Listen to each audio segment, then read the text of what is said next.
now because there's some people I guess that are getting on Zoom, and feel free to help yourself to get something to eat whenever you want. Today we're going to talk about the 203K loan, but before I start talking about that, I want to quickly just talk to you guys about a first-time home buyer product that we have, and I'm bringing it up in light of interest rates today. Somebody's at the door. So interest rates today, as everybody know, have been pushing up a little bit. They're in the mid sixes right now. Today's actually a good day. Rates are trending down, so some positive information in the news that's tracking rates down a little bit. We're still in the mid sixes.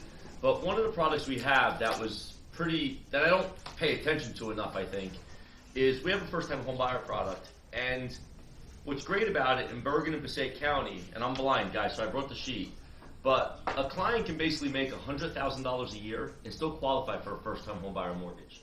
And what's really cool about that is the rate for that loan right now is 6% even.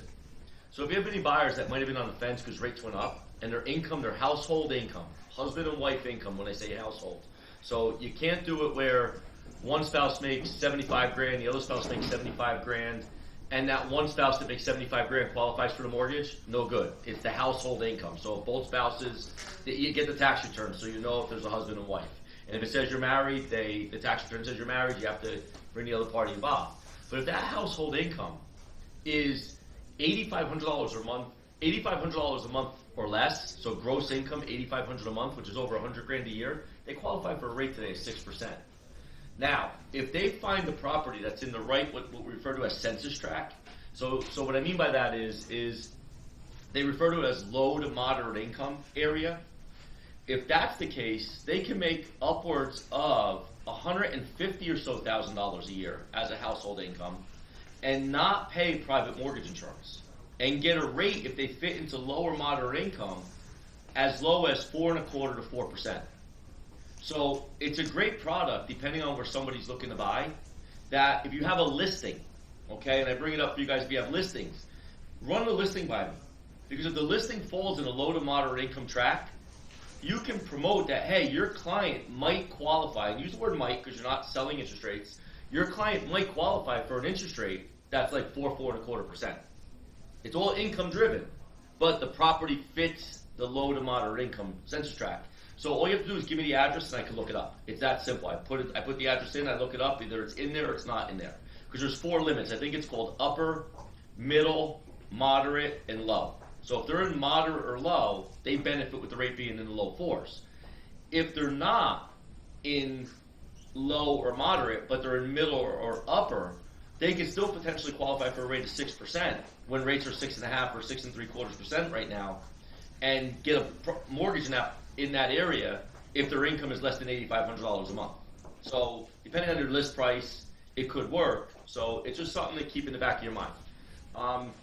It's a great product. It follows Fannie Mae guidelines, so it's a regular type of loan. All right, so today we're here to talk about the 203K,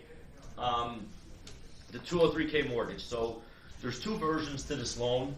So you have what's called the 203K, and I'm going to kind of follow this and go from there. So you have what's called the standard 203K and the limited 203K. What's the difference between the two? Well, limited 203K is for minor repairs. So nothing structural, minor repairs up to $35,000. So it's a less invasive process for your buyers. If like they want to maybe rehab a bathroom, or they want to repair a pool, or they want to just do some cosmetic work in the house, they could do up to $35,000 in repairs and get a 203K mortgage to upgrade the house the way they want it.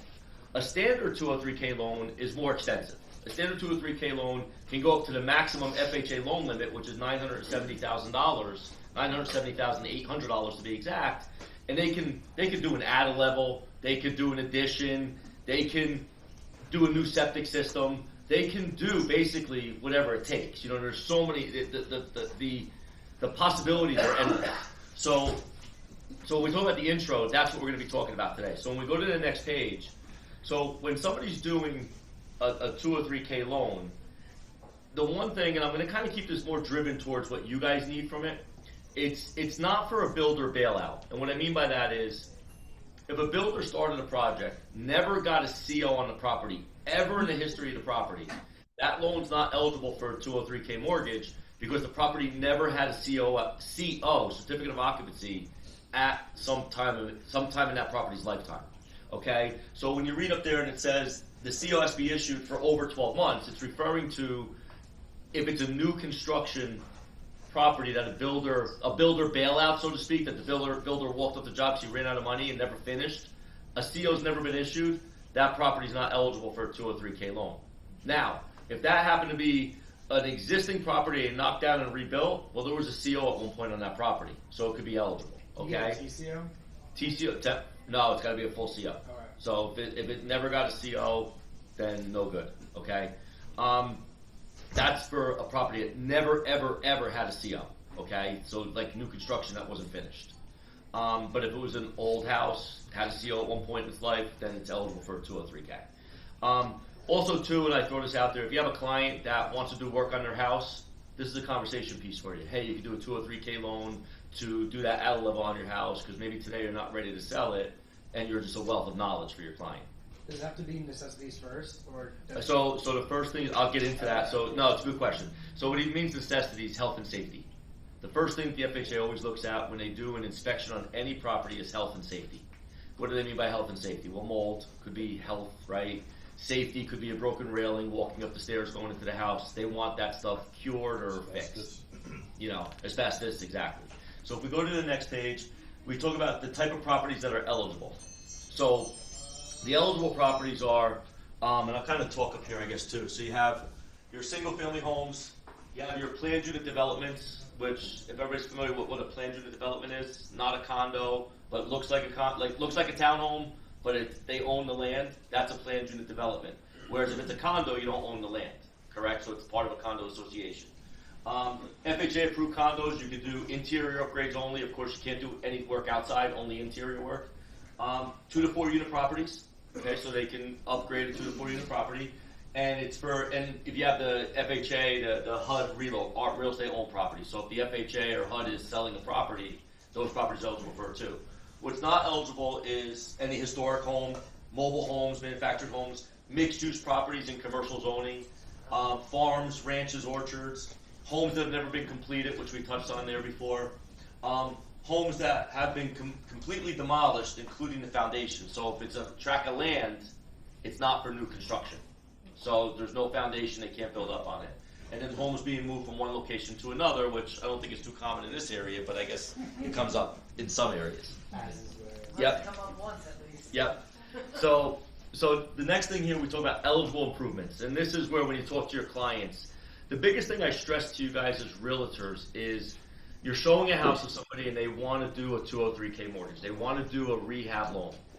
My advice to you, if I'm going to give you any advice, is you have to have either a go-to person in construction that can give you a general estimate on what they want to do, or you want to know what it costs on your own, like have that knowledge on your own. Because the biggest challenge you run into is, I have to qualify that client. So my first question is, hey, the house is listed for $300,000, they want to do a 203K loan. Well, how much are the improvements? I don't know. Well, then I don't know if they're qualified, right? Because I have to put a number on top of it, because when I qualify them, they have to qualify for what's referred to as the total acquisition cost. So it's the purchase price plus all the improvements. So if the improvements are $100,000, they have to qualify for a $400,000 mortgage. So if they're buying a house for $300,000 and they're qualified for that, and they want to put another $100,000 on top of it, we have to make sure they're good. So my advice to you is, because everybody's going to want to get their own contractor in, right?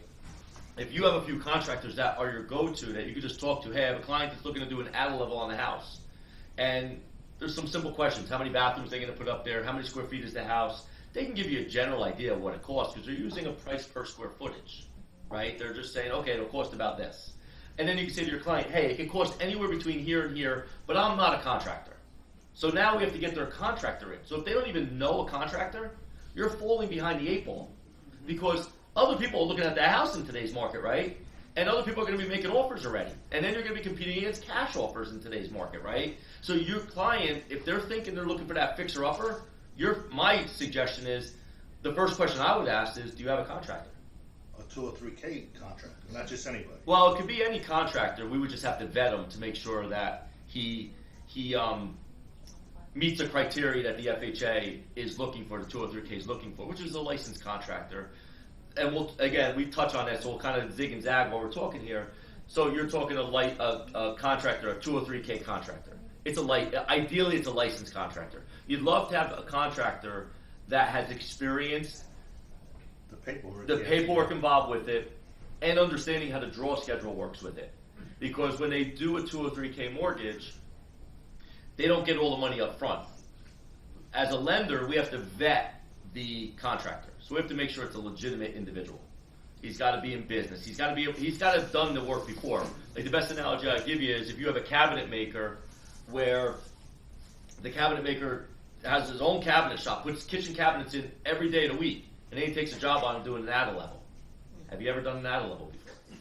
And if he never has, you know what I'm saying. So they also look to make sure, we look to make sure that he's done that scope of work, that he has experience in that. Because the bottom line is that this loan is set up to protect your client, not to let them fall behind.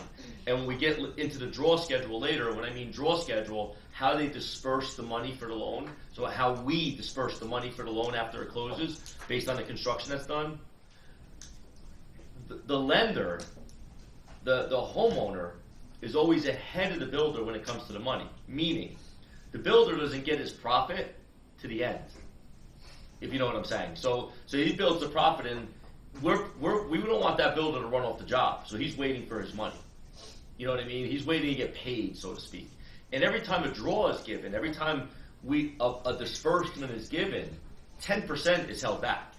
So because that 10% again is keeping the builder honest. He'll get his money, but when he gets the CO, when he gets the final CO. So, when you look at the improvements that are there, so for the standard 203K, which can help you guys in this area, is the biggest thing right here is a well and septic. So right here where it says well and septic, right? How many houses do we sell in this area that there's a failed well and septic, right? This is a great vehicle if we have that situation.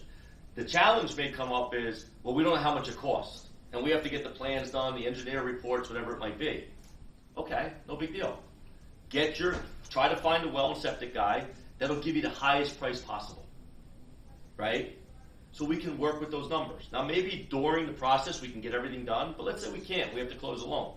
We close it with the highest number, because we don't need all the permits and whatnot when it's going on, all that stuff. We just need the price.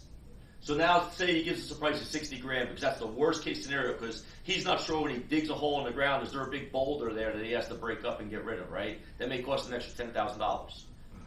You put $60,000 in there. Let's say the whole project comes in at $30,000. What happens to the other $30,000? It's an automatic principal reduction on the client's loan. So they didn't lose any money. Their mortgage payment's a little higher, but they didn't lose any money. The money pays down the loan. The one thing you can't add a swimming pool. So major landscape work can be done, but this sentence was wrong. I realized it today. So you really can't put all shrubbery in. You can't put a swimming pool or a hot tub in. It's got to be must become permanent. So all improvements must become a permanent part of the subject property. So barbecue pits are not considered permanent. A bathhouse, right? All those extra amenities that somebody wants are not eligible. But septic, ADA level, decks, patios, porches, basically if you think about it, updating the kitchen, a brand new bathrooms, renovating the lower level in the basement is eligible. For the 203K limited, which is the smaller one, okay, it's minor remodeling, non-structural. So if the repair is structural, it automatically becomes a standard, which is okay. The minimum size of this loan is $5,000. So if it's a structural repair and the client loves the house with a structural repair, it just goes from limited to standard. And the difference between the two is, and I'll touch on this, is your client, we have to hire a consultant, an FHA approved consultant that just goes through the estimate and breaks it down based on labor, material, cost of goods, and puts the report together. Again, protecting your consumer that enough money is in the job to do the work. Because a lot of people will tell you when they do this, well, I'm handy, I can do the work myself. That's not permitted. Okay? their brother, who's an electrician that works for somebody, is not a licensed electrician, not permitted. So all the work has to be done by licensed individuals. So that's what you have to do. But you see here, a swimming pool may be repaired, but you can't add a swimming pool. You know what I mean? Health and safety, right? So anything health and safety. If you're moving walls that are load bearing, this is considered structural. Okay, so it's not considered under this product. It's only under this product. Okay, it's acceptable. It's just I have to determine what type of loan it is. So anything structural, taking a wall down is considered structural in most cases because it could be a load bearing wall. If it's not a load bearing wall, then it's not structural, right? If it's just a wall in the middle of the room. But if it's holding up the center of the house, it's structural. You know. I have a question. Mark. Yes. Is there any difference in the interest rates between those two? No, right now the rate today is 6 1/8 with 1 point on the 203K one.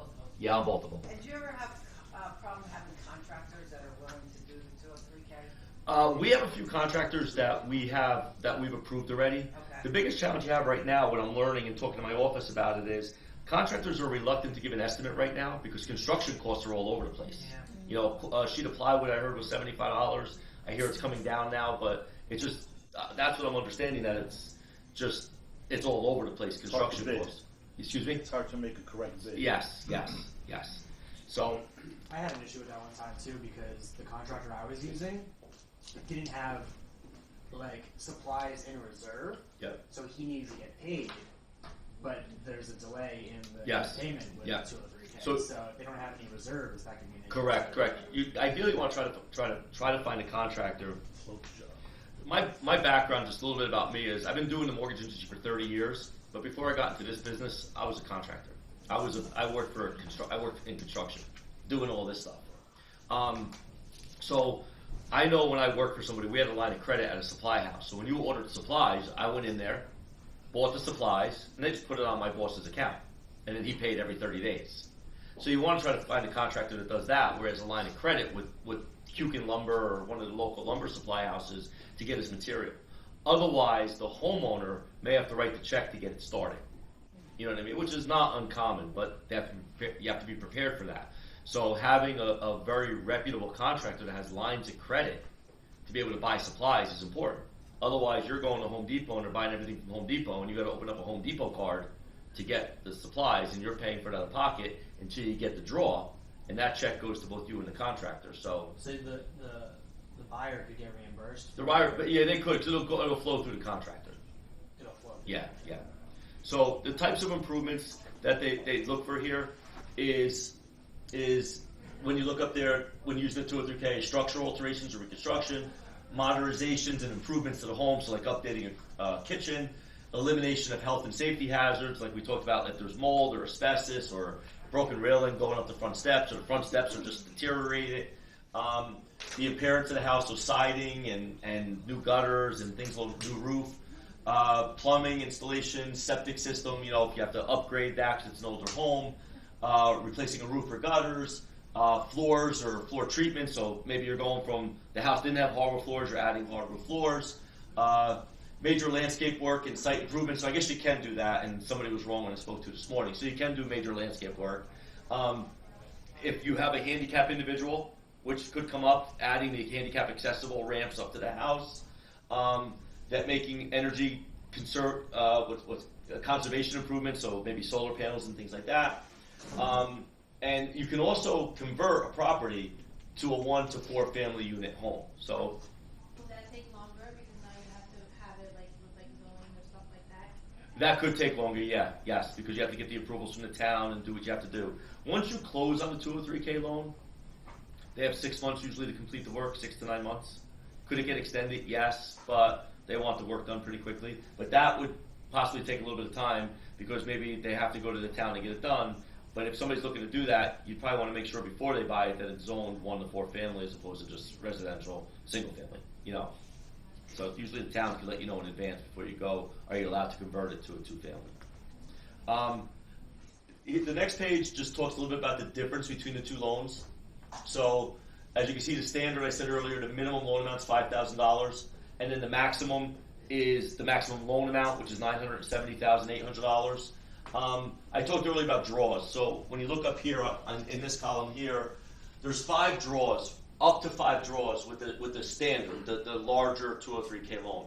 So again, this I'm just explaining to you bullet points for you guys. So if somebody asks you how did they get their money, well, it could be dispersed over 5 draws, and when they do draws, that's all determined before the loan closes how the builder wants to get paid, based on each phase of construction that he's going through.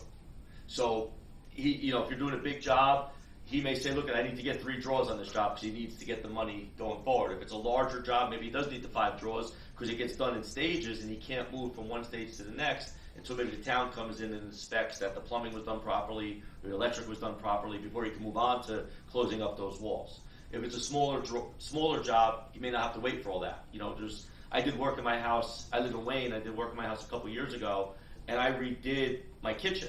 I didn't need to get a permit because it was existing. That's what the town told us. It was a shock to me, to be But honest. you didn't move the plumbing. If you I didn't moved move anything. Well, that's. I just took out and replaced. But I was shocked to hear that because I thought they would want to come in and make sure I brought everything up to the new code. That's today. That may have been different when I first purchased my home, but it wasn't the case, so I was shocked by that. The 203 consultant. So what do I mean by consultant? So the 203K has an individual that when your contractor gives you a price to do the job, he goes through that price and he makes sure the numbers are in line. Okay, so what I mean by in line is, again, protecting your consumer, that this guy's not putting a price in there that's too low and or too high, and they're overcharging your client or undercharging your client. So they go through the estimate to make sure it's good. And when the consultant goes through the estimate, he's going to factor in labor. Like if you demo the house, right, you got to do a demo. Well, he's got to factor in the labor for the demo, the dumpsters for the demo. They consider that cleanup, right? So they have to factor all those prices in and make sure the price he gave is an accurate price on what's going on, that you don't fall short and there's not enough money in the loan to complete the project, okay? There's always a contingency reserve. What does that mean? If the price is $100,000, they're going to add 10 to 15% onto it. We're going to add 10 to 15%. So if you see here, if the utilities are off or not operational, it's an automatic 15%, because you don't know why it's off. And if you have to turn the water back on, the pipes could burst. Now you have to shut everything back off, replace that, fix what was damaged. That's extra money that somebody didn't account for. So if it's a house that was winterized, it doesn't mean that when they turn it back on, there's not a frozen pipe. It could happen, right? And if it bursts, they're there on site, they'll turn it off right away, but there is some damage. They have to put holes in the walls that maybe they weren't accounting to do because that room wasn't going to be touched. And then you can finance depending on the extent of the work. So if the house cannot be lived in when the work is being done, you can finance up to 6 months worth of mortgage payments. So if somebody's buying a house that's going to be an attic level and they're going to gut the first floor, they can't live in it, right? They have to live in a hotel or with family. They can finance up to the 6 months worth of mortgage payments to get the work done. And you see here, they're giving you for the standard 203K, so the larger one, they're telling you up to 6 months to get the work done. It can get extended, but the consultant can say, hey, they're almost done and get it extended. That's the person they communicate most with when they need a draw. They call the consultant back out. The consultant approves the work, submits it to the bank. Okay, it's okay to release the funds because they're giving the paperwork to say, all right, this much work was done. Okay, it's okay to disperse this much money.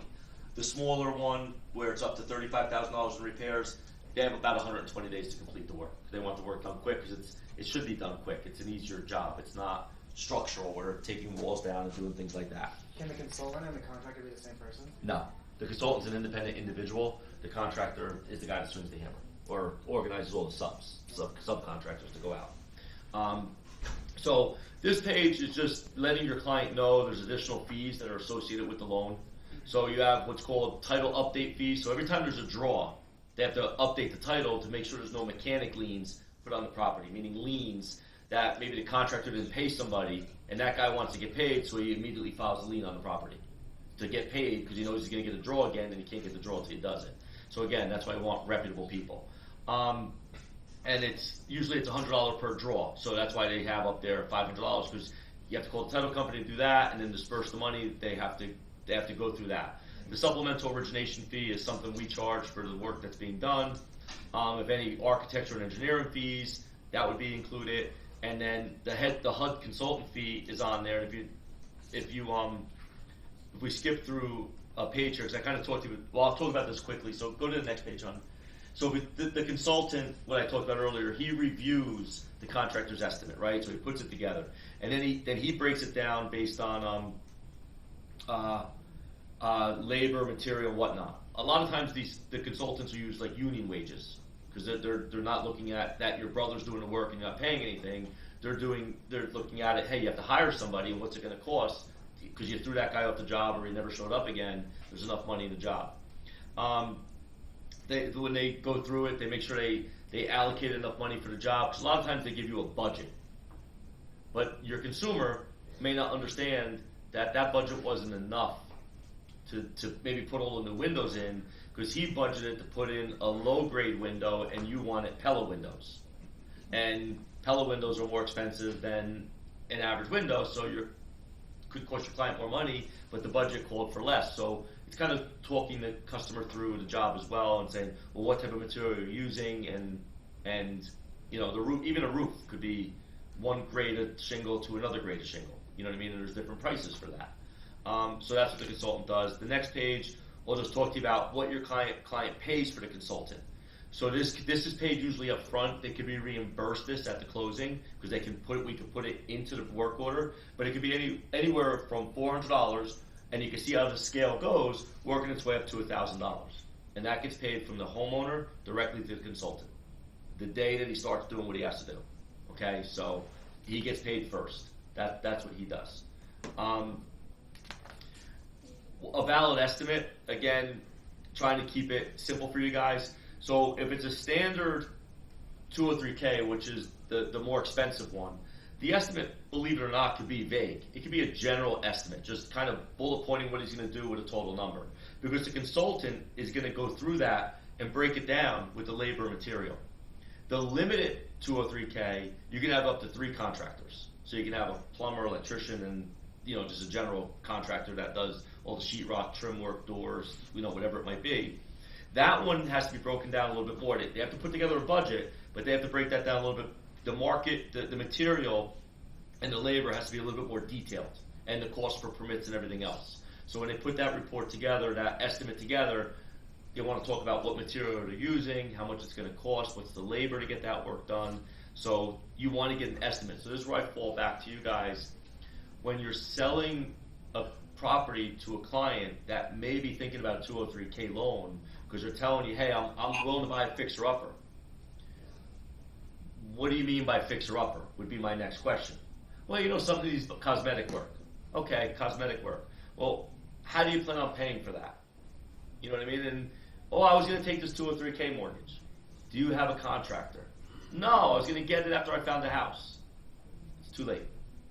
You know what I mean? Because, like I said earlier, today's market, they are competing with 25 other people that are looking at that home that are going to go in and do the work themselves and have the money. So you have to educate your client that if they're looking for a 2 or 3K mortgage, the most important ingredient is that contractor, that they need to have a contractor, or that you have 3 or 4 names you can recommend. We have people we approved, but I'm not gonna lie to you, I stay out of it, because who's 100% happy with their contractor that's done work on their house ever? You know what I mean? Everybody always has something to complain about, right? And then they blame it on you, and you had nothing to do with it, but you gave the name. So just be careful with that. A lot of times they have family that can recommend somebody. So the next page just talks about what I talked about already, how the labor versus material cost must be broken out for each project. So meaning each project, meaning if it's an electrical project to a plumbing project to putting all the sheetrock back up, like the different contractors that come in, they have to break it down. On the standard 203K, the consultant will write up the final estimate from the contractor, and then we order the appraisal, because we need to know what the scope of the work is to be able to appraise the house. All right. So one of the things is that I get asked a lot with these products: do you need a certificate of occupancy to close? No, because a 203K loan doesn't require a certificate of occupancy, because you're giving you money to do the improvements after you own the house. So you close, the money's held in a reserve account. We hold the money, and then that's where I talked earlier about how the money gets dispersed later through those draws. So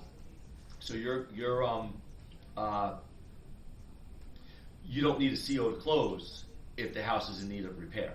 You know, whereas everybody will tell you need a CO. I can tell you right now, Fannie Mae and Freddie Mac loan, we don't need a CO. NJ Lenders does not need a CO. But the attorney will tell you can't close without a CO because you get fined. I guess that's each municipality, but NJ Lenders does not require a CO on a Fannie Mae or Freddie Mac loan.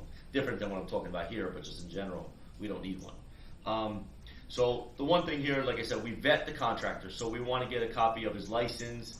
We want to make sure he's been doing this work for 12 months. He's got to sign a W-9 form. A W-9 form is a tax form, right? That he's gonna pay. When he gets this money, we're giving him a W-9 for the cost of the job. So if the job is $125,000, the W-9 is gonna say he received $125,000. Doesn't mean that's his profit. Then he does his P&L off of that. But he does that. He has to have insurance, and he has to name our client as the insured for that project that he's doing. Again, protect your consumer. And if the house is older than 1978, he has to take a short course to be lead-based paint certified. So if there is lead-based paint on the property, on the premises, how to remove it properly and cure it. So we have to vet the contractors, what that's talking about. The next page here just talks about once the contractor is approved, the documents, there's things he has to sign, you know what I mean? Because he's got to go through a little bit of a process. We have a woman in our office that she's great at this, and she talks to the contractor. She goes through everything with him, gets him what he needs, tells him what he needs to do, he signs it, and does the necessary paperwork. The 203K loan does require a general contractor. So what I was saying earlier, if my father's a general contractor, family can't do the work. The FHA will say they can. So if your client Googles it, it says it can be done. But almost every lender frowns upon it. I don't know of a lender. I've been doing this for almost 30 years. I don't know of a lender that allows the client to have their family do the work. You know what I mean? So they have to get a contractor, a separate individual, somebody not related to them. And then the limited loan, I said earlier, allows 3 contractors. So plumbing, electrical, and a general person. When you calculate the down payment, so if you're talking to a client and you're just trying to go over numbers with them, like how much money do they need to put down on the house, their down payment is based off the total acquisition cost. So I mentioned that word earlier. So if they're paying $300,000 for the house and it's $100,000 in improvements, the down payment's based off of $400,000, not $300,000. So their down payment's 3.5% of $400,000, which is $14,000 compared to $10,500. Not a big difference, but it adds up for some people. And then, of course, they have their standard closing fees, and then maybe some of these other costs that are listed there. That could be additional cost at closing. Okay, a lot of that you can roll into the loan, but you go from there. The next page, calculating the down payment. You guys don't have to worry about that because I just kind of gave you a summary of it. This training is also for my loan officers in my company, so it's geared towards that. I didn't wait for the PowerPoint to be put together for realtors, so I just kind of did it because I kind of know the product. How we lock it in is the next page. It's just how we have to go through it. So my secondary marketing department knows how to lock in the loan with the improvements included. And then the next page is the same thing. So for you guys, it helps expand your business. If not that you're going to sell a house and somebody needs a 2 or 3K mortgage, as I mentioned in my last time I was here, I truly believe the more you know about my industry, the better you can serve your clients when you're out there, and the better you look like an expert in your field, which is real estate. And this is an extension of real estate. It's financing, so you don't have to go over to financing with them. But in the same breath, if you can have a 3-minute conversation with your client about it and then introduce them to the right person to take it to the next step, you look like an expert. And that's what you're trying to do, is you're an expert in real estate. If there's a septic issue, if you say I don't know, I'm not going to lie to you. I'm looking for a new realtor. I want a realtor who's going to say to me, hey, you know what, that's a great question. I have the right person to talk to. Let's set up a call. But if your response is I don't know, Deuces. I had a deal a couple of years ago up in Ogdensburg. It was an REO property. Yep. The bank went in and renovated the whole house. Yep. Set it down. And my guy went in. We made you up. The house was listed, I think, at 150. Yeah. He offered 130. Took $30,000 to fix the septic. So you got 3-bedroom bottle for $160,000. Yep. Did he do a 2 or 3K loan, or did he? Yeah. 3K. Yep. Had to use, believe it or not, our consultant was almost like the GC. Yeah. Because the septic guy was like, I'm gonna just deal with him. Yeah. The consultants are very knowledgeable. They're very, very knowledgeable. So the FHA consultants, that's their job. You know, to go through the prices, to go through the estimates, to go through all the numbers, to know it's right. They're protecting your consumer. Will they let you know if you're getting ripped off? They'll if the numbers are off, absolutely. Yeah. Yeah. So the consultant comes from you guys? Like We have there's HUD has approved consultants, and we have 2 that we work with. So we just send either one out. So you know, but they're approved by HUD, the government, this product. So that you know the whether they come out of which field office they come out of, they're approved 203K consultants. You know, so that's it. Any questions, guys, with the product itself, or something you've experienced or heard about, or had a client that was thinking about it? That's it then. It's that simple. The most important thing is it's available to help your clients. I didn't make copies of these for everybody, but if you know how to copy that, you can have it. Did you talk about how it has to be, the down payment has to be the total amount? Is that still the case? The total amount of the loan, like? Yeah, so that's the total acquisition cost. Oh, okay. So again, if the contract price, you guys write up a contract and the buyer agrees to pay $300,000 to the seller for the house, with the understanding he's taking a 203K loan, your contract's going to read a down payment based off of $300,000. But when I do the final loan calculations, the down payment's based off of $300,000 plus whatever the cost of improvements are. So someone doesn't need to see all that stuff? Nah, your contract has nothing to do with that. You just put down on your contract 203K financing. Yeah, and then whatever percentage. The down payment, the percentage is based off the number on your contract. Got it. You know. Is there a minimum down payment for this? 3.5%. 3.5%. For FHA? For FHA. And then conventional, you could do 5%? Yes. Yeah? Okay. It's a different type of loan. I didn't talk about it today. I Yeah. will talk about it in like the next month or 2. Mark, let's put that on the next slide next time. Right? Yeah. Well, it works a little differently, so that's why I did that. Now, another thing too with this loan that's not in this PowerPoint. So a lot of people are always concerned, well, what if I do too much work and the house doesn't appraise? So with the 203K loan, there's a 10% tolerance. What does that mean? So if they have 10% wiggle room. So if the house appraised for $100,000, they can finance up to $110,000 because they have a 10% tolerance. Whereas a Fannie Mae home style loan, which is their Fannie Mae's version of this product here, it has to maintain a minimum 95% loan to value. And if it doesn't?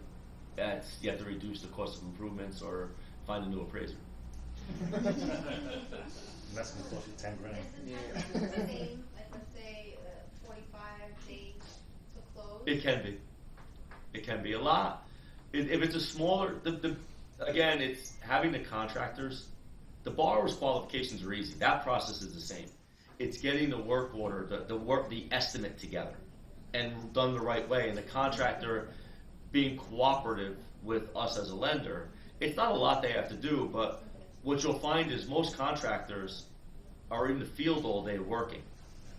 And if they don't have an admin back in an office to do all the paperwork for them, they don't have a pen in their hand all day, they have a hammer in their hand all day. So they have to go home at night and do that paperwork. And they have a family at night. Mm-hmm. So maybe they work one night a week doing estimates and whatnot because they want to be with their family the rest of the week. So the contractor's key. There's contractors out there that do the 203K loan. That they're familiar with it and they do it and they're happy doing it. It's almost like guaranteed money to them, and they rely on the consultant to put their work order together. They give an estimate, general number and say, okay, that works. Because they know they're making money, But to answer your question, it can be done in 45 days. But if the delay will be more on the contractor than it will on the borrower's process. We have a loan closing next week. We're doing a 203K loan, and this is like a unique situation. So they did the appraisal, and they did a little work order. But one of the items, there was a repair needed by the appraiser that wasn't included in the estimate. it was fine. The seller was willing to do that repair. I guess they negotiated whatever. So the appraiser had to go back out and reinspect it. You know, so it's a unique situation when I say that. So, but everything happens on time. If everybody's cooperative, it goes fast. If it's the limited, it's a lot easier because it's not like if you're doing an at a level, you know, people want to know, can I do it with the town? What am I allowed to do? You know, it kind of makes it a little bit more difficult because maybe the town says you can't go that high or you can't bump out, you know what I mean? And it's not what they want. Excuse me, your client can't find out until they go talk to somebody at the town. Right, Yeah. and I guess I'm thinking it in the aspect of, let's say I'm presenting my seller with somebody 2 or 3 feet off, or like how would they look at it? I would be proactive and say, you know, our contractor already gave us an idea what the price is. They're very familiar with the process. They're very qualified, and a lot of times, if your client's doing it, here's always this is like a double-edged sword, right? That person lives in the house now. Why do you need to do work? What's wrong with my house? Right? But they want to upgrade the kitchen. So I think it's about how you present it. Hey, they want to take this loan because they want to, you know, they want to upgrade the kitchens and baths. You know, and it's their perfect opportunity to do it when they're buying the house. Otherwise, they have to close and then do a new transaction after the fact. You know. And maybe you can even talk to your colleagues here about a strategy on how to present that offer, if it's that case. If it's a house that needs a 2 or 3K loan, because the listing says 2 or 3K or cash, then, you know, it doesn't matter, right? But, because I know you guys see that now, 2 or 3K or cash, right? So you have to compete with that. I have a question. If my client qualifies for $400,000 for FHA, do I find them a house that is $300,000 and then $100,000 for repairs? Yeah. They have to stay in that. They have to stay within that number, so you want to know what the Okay. max they're approved for or what their maximum comfort zone is, and then try to stay within that. And So in it's the the back of same your mind, number. yeah, you're factoring. Yeah, it's the same number because what Okay. they're qualified for is what they're qualified for. So it doesn't, it doesn't change that. Oh, because they're doing a 2 or 3K loan, they can get a mortgage they can't afford. If you know what I mean. Yeah. So it would be that approach. So yeah. You know. So, but that's. And any other questions? That's it. Eat pizza. I guess to renovate the basement, that'd be limited, right? To It could be limited. Yeah, it could be. waterproof and. Waterproofing. Yep. Some pumps. Can you add a bathroom in the basement with this loan, or? I'm gonna say yes. Yeah. Yeah, I'm gonna say yes. You know, but put the pump system in and add a bathroom. I can't see why not. Yeah. You know, it's an improvement. You know. I know basements are tricky sometimes. I would think if it's, if you want to put a sump pump in and add if the basement didn't have a sump pump and you want to add a sump pump and the pump itself for the lower level bathroom, I can't see why you can't do that. If it's permissible by the town, I can't see why you can't do it. You gotta do that. If you're gonna finish the basement, you gotta. Don't chintz out on that. Yeah. You want to put the pump in and Extra do that. generator. Yeah. And, I'm pretty certain generators are also an acceptable improvement. Wow. Because again, they're permanent to the house in most cases. Anybody want a phone? Because it's All right, Mark. Thank you. you got it, guys. All right, and just going back to that first-time home buyer product, guys. What's really unique about this is the client can make just over $100,000 a year and get a rate of 6% as a first-time home buyer. So in this area, it's still very possible. That's key. Yeah, it's just in today's market, especially when rates are in the mid-6s. And if you have a listing that's in that you believe might be a low to moderate income area, let me run it for you. Because if it fits, you can promote that your client may be eligible for a rate that's in the low 4s. And you'd be surprised. There's parts of Garfield that you would never think are low to moderate income, and it's not the town, it's the street. It's the address. So there's parts of Patterson that are not. If you think about a local city near us, So it's always worth a look, both ways, to make sure it is and make sure, The price point doesn't matter? Well, the price point, no, the price point doesn't matter if it falls within that area, but then depending on the price point, they may have to make more money than the allowable income to qualify, so then that would maybe knock it out, Yeah.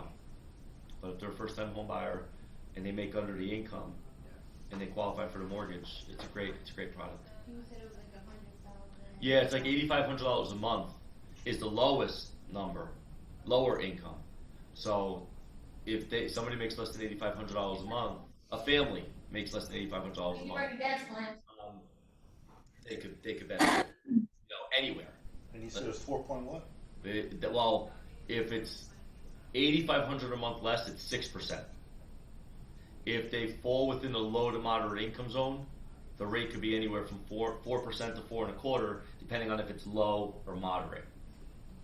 Okay, so low is 4, moderate is 4.25%. Okay. Hey, Mark, if first-time home buyers, if one of those couples was divorced and they previously owned a home, could that new marriage then qualify them for if the other spouse never owned the home? It's a great question. So with this product that I'm referring to, no, because it's for first-time home buyers, both. But if you're going like with a Freddie Mac version product, so that borrower, because one of the borrowers is a first-time home buyer, can qualify for a 3% down payment, whereas normally it's 5%. So there's a little bit of a caveat to that, But this product is first-time home buyer. What's unique about this product is that I'm referring to today is if they look at the tax returns and you have a child that you claim and they work and they ask for the income docs and it takes them over, they're not eligible because they work, they file a tax return if the income goes over the limit, because it's income driven. So That's 18 plus? 18 plus? yeah, because if you're under 18, you're a minor. Yes, Yeah, so yes, so it's- yes. it's not- okay. Good question. I kind of answered it out loud. So. Yeah. In my head, I'm like 18 on minor. Yeah, minors would be not eligible. So, but that's I bring it up because it's great if you have a property. Look it up. Like you do work up in the Sussex County area. There may be properties up that way that fit. Yeah. Right. I don't think there's anything in Wayne, but it can't hurt to look. Right. Maybe we get lucky and there's a street where it fits. And then just check any town around here because you may get lucky, and then you can just market it, or not market it, but talk about it. Can we get a copy of that? Are you able to? I could do it. We can have it emailed to you, yes. There's some pages in there that are not important to you. Those are the pages I want. Yeah. No, it just shows how we have to calculate it. So when they go to price out the loan.